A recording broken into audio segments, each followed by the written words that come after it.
Buenas tardes. El día de hoy voy a darle la explicación de la clase de ayer sobre la expansión del Islam, ¿no? Que envié un banco de preguntas que debe ser contestado, ayudado por esta explicación y por el libro donde está el contenido. Soy la máster Mónica López Carranza, maestra de historia. Vamos a hablar sobre el nacimiento del Islam.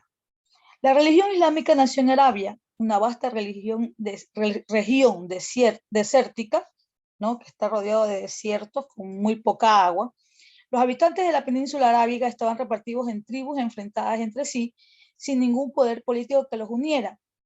La mayoría de las tribus eran politeístas, creían en muchos dioses, inclusive muchos países árabes también eran cristianos. Recordemos que habían sido conquistados por los romanos, pero 8 siglos después, más o menos, del nacimiento, de la aceptación del cristianismo, va a aparecer el Islam, con un fuerte apego de muchas naciones, y se van a desprender del cristianismo y van a ser naciones islámicas cuyos seguidores son conocidos como musulmanes o maometanos.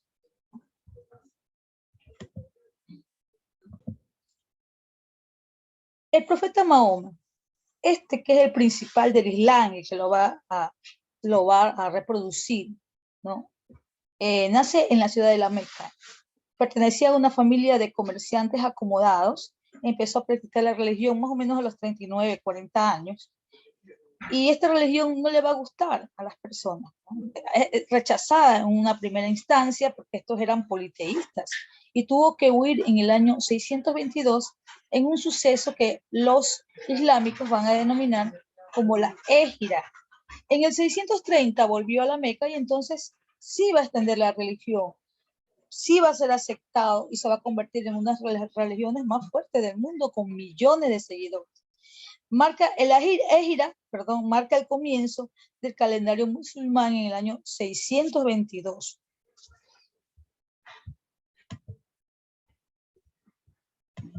La doctrina islámica.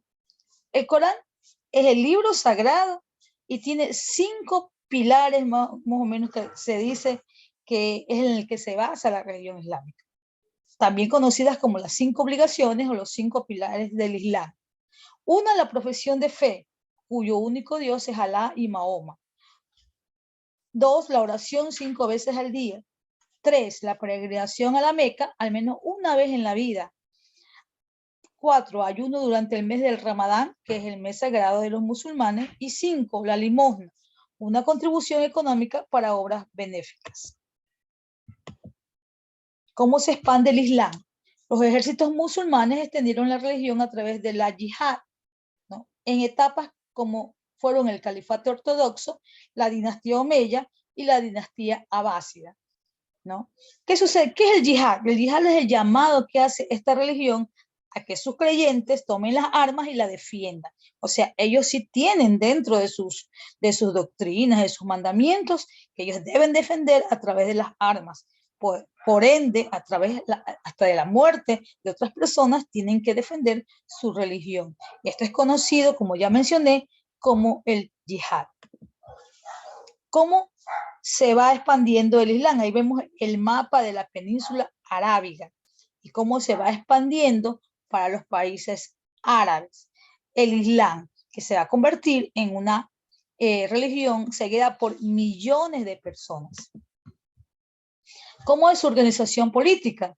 Estaban organizados por unas tribus al mando de un jeque, ¿no? El jeque es el principal. Recordemos que yo siempre les bromeo un poco con esto, cuando digo el jeque árabe que tenía el harén con muchas mujeres y que tenía también su pozo petrolero. Creo que hasta ahora hablan de los jeques en la península arábiga. ¿Por qué? Porque son personas muy importantes que tienen mucho dinero y todas las mujeres que pueden mantener con ese dinero.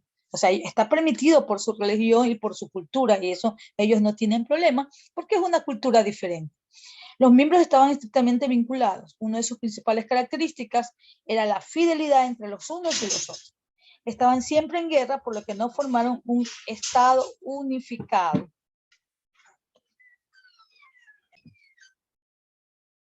La organización económica. En la zona norte de la península se dedicaban al pastoreo y al comercio. Recordemos que ellos se van a desenvolver dentro de los desiertos, ¿no? Y es muy duro la zona para ellos, pues el agua es escasa.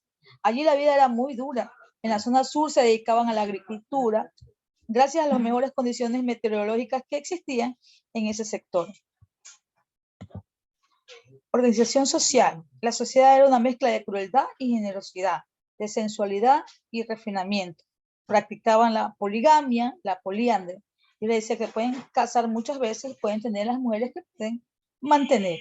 Antes de Mahoma eran monoteístas, muchos pueblos eran cristianos y luego fueron arrebatados y se quedaron siendo musulmanes. Recordemos que los cristianos son monoteístas y los árabes, pues antes de Mahoma, eran politeístas y luego de Mahoma son monoteístas porque ellos también creen en un solo Dios. El arte musulmán podemos verlo nosotros reflejado en muchos de sus templos. Recordemos, siempre yo les hago como broma, recordemos las 1001 noches, los palacios, los palacetes, cómo tenían. Entonces, ese es el reflejo de aquello. El arte musulmán podemos verlo nosotros reflejado en las mezquitas, que son más o menos como la iglesia para nosotros, ¿no? Es el lugar sagrado donde ellos oran, son sus templos, y ahí vemos nosotros, como ya les mencioné todo su arte, además de los palacios que son hechos para aquellos que tienen dinero y pueden tenerlos y mantenerlos, pues, ¿no? Eso es en cuanto a el Islam en el día de hoy. Con esta información, ustedes van a hacer su banco de preguntas más la información que tienen en el libro. Muchas gracias y buenas tardes.